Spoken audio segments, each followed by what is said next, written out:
ಈ ಬಿಸಿಲಲ್ಲಿ ಇಷ್ಟೊಂದೆಲ್ಲ ಕೆಲಸ ಮಾಡಿ ನನಗಂತೂ ಸಾಕಾಗೋಯ್ತು. ಹಾಯ್ ಎಲ್ರಿಗೂ ನಮಸ್ಕಾರ, welcome to my mini vlog. ಇವತ್ತು ಬೆಳಗ್ಗೆ ಟಿಫನ್ ಮಾಡ್ಕೊಂಡು ತಿಂದು ಮನೆಯವರೆಲ್ಲರೂ ಮನೆ ಕ್ಲೀನ್ ಮಾಡೋದಕ್ಕೆ ಅಂತ ಸ್ಟಾರ್ಟ್ ಮಾಡಿಬಿಟ್ಟಿದ್ದೀವಿ. ಈ ಧೂಳಿಗಂತೂ ನನಗೆ ಶೀತನೇ ಆಗ್ತಿದೆ ಅಂತ ಅನಿಸುತ್ತೆ.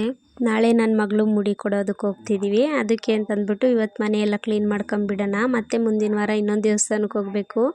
ಅದಕ್ಕೋಸ್ಕರ ಇವತ್ತೆಲ್ಲದನ್ನು ಕ್ಲೀನ್ ಮಾಡ್ಕೊತಿದ್ದೀವಿ. ನನ್ನ ಮಗಳನ್ನೂ ಹೊರಗಡೆ ಮಲಗಿಸ್ಬಿಟ್ಟಿದ್ದೀವಿ. ಮನೇಲೆಲ್ಲ ಫುಲ್ಲು ಸಿಕ್ಕಾಪಟ್ಟೆ ಧೂಳಾಗ್ಬಿಟ್ಟಿತ್ತ. ಅದಕ್ಕೋಸ್ಕರ ಅವಳನ್ನೂ ಹೊರಗಡೆನೇ ಮಲಗಿಸಿ ನಾನು ಪಾತ್ರೆ ತೊಳೆಯೋ ಕೆಲಸ ಸ್ಟಾರ್ಟ್ ಮಾಡ್ಕೊಂಬಿಟ್ಟಿದ್ದೀನಿ. ಮತ್ತು ನನ್ನ ತಂಗಿ ಪಾಪುನ ನೋಡ್ಕೊಂಡು ಅದು ಇದು ಕ್ಲೀನ್ ಮಾಡ್ಕೊಳ್ಳೋ ಕೆಲಸ ಮಾಡ್ತಿದ್ದಾಳೆ. ನಮ್ಮಮ್ಮ ಅಂತೂ ಮೇಲೆ ಕೆಳಗೆ ಎಲ್ಲ ಕ್ಲೀನ್ ಮಾಡಿಬಿಟ್ಟಿದ್ದಾರೆ ಮನೆಯೆಲ್ಲ.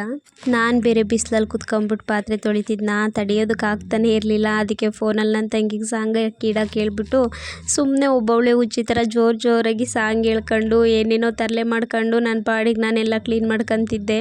ನಾನು ತೊಳೆದು ಒರೆಸಿ ಕ್ಲೀನ್ ಮಾಡಿಕೊಟ್ಟಿದ್ದ ಪಾತ್ರೆ ಮತ್ತು ಬಾಕ್ಸ್ಗಳನ್ನೆಲ್ಲ ನನ್ನ ತಂಗಿ ಜೋಡಿಸ್ಕೊಂತಿದ್ಲು. ಇದೇ ಟೈಮ್ಗೆ ನಾವು ಇಷ್ಟೊಂದು ಕೆಲಸ ಮಾಡ್ತಿರೋದು ನೋಡೋಕ್ಕಾಗದೆ ನಮ್ಮಪ್ಪ ಇದ್ದವರು ಎಳ್ನೀರು ತಗೊಂಬಂದು ಬನ್ನಿ ಕುಡೀರಿ, ಕುಡಿದ್ಬಿಟ್ಟು ಕೆಲಸ ಮಾಡೋರಂತೆ ಅಂತಂದ್ಬಿಟ್ಟು ಕೊಡ್ತಿದ್ರು.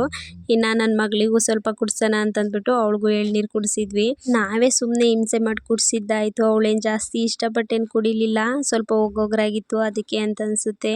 ಇನ್ನು ನನ್ನ ತಂಗಿ ಒಳಗಡೆ ಎಲ್ಲ ಜೋಡಿಸಿಟ್ಬಿಟ್ಟಿದ್ಲು. ನನಗೆ ಅನ್ನಿಸ್ತಿತ್ತು ನಾನು ಇಷ್ಟೊಂದೆಲ್ಲ ಪಾತ್ರೆ ತೊಳೆದ್ನ ಅಂತಂದ್ಬಿಟ್ಟು. ಇನ್ನೂ ಇತ್ತು, ಅದನ್ನೆಲ್ಲ ತೋರಿಸಿಲ್ಲ ಅಷ್ಟೇ. ಇನ್ನು ಕೆಲಸ ಎಲ್ಲ ಮುಗಿಸ್ಕೊಂಡು ನಮ್ಮಪ್ಪ ನಾನು ನಾಳೆಗೆ ಪೂಜೆಗೆಲ್ಲ ಐಟಮ್ ಬೇಕಿತ್ತಲ್ವ, ಅದಕ್ಕೆ ದುಡ್ಡಕ್ಕೆ ಹೋಗ್ಬಿಟ್ಟು ಸಾಮಾನೆಲ್ಲ ತಗೊಂಡ್ಬಿಟ್ಟು ಮನೆಗೆ ಬಂದ್ವಿ. ಇನ್ನು ನೈಟು ನಮ್ಮ ಭಾವ ಮತ್ತು ನಮ್ಮ ಮನೆಯವರು ಬರ್ತೀನಿ ಅಂತ ಹೇಳಿದರು. ಅವ್ರ ಫ್ರೆಂಡ್ದೇ ಕಾರ್ ಇಸ್ಕೊಂಬಿಟ್ಟು ನೈಟ್ ಬರೋ ಅಷ್ಟರಲ್ಲಿ ತುಂಬ ಲೇಟು ಆಯಿತು. ನಾವು ಊಟ ಮಾಡಿ ಮಲಗೋದಂತೂ ಇನ್ನೂ ಲೇಟ್ ಆಗೋಯಿತು. ನಾಳೆ ಹೇಗೆ ಎದ್ದೇಳೋದೋ ಗೊತ್ತಿಲ್ಲ.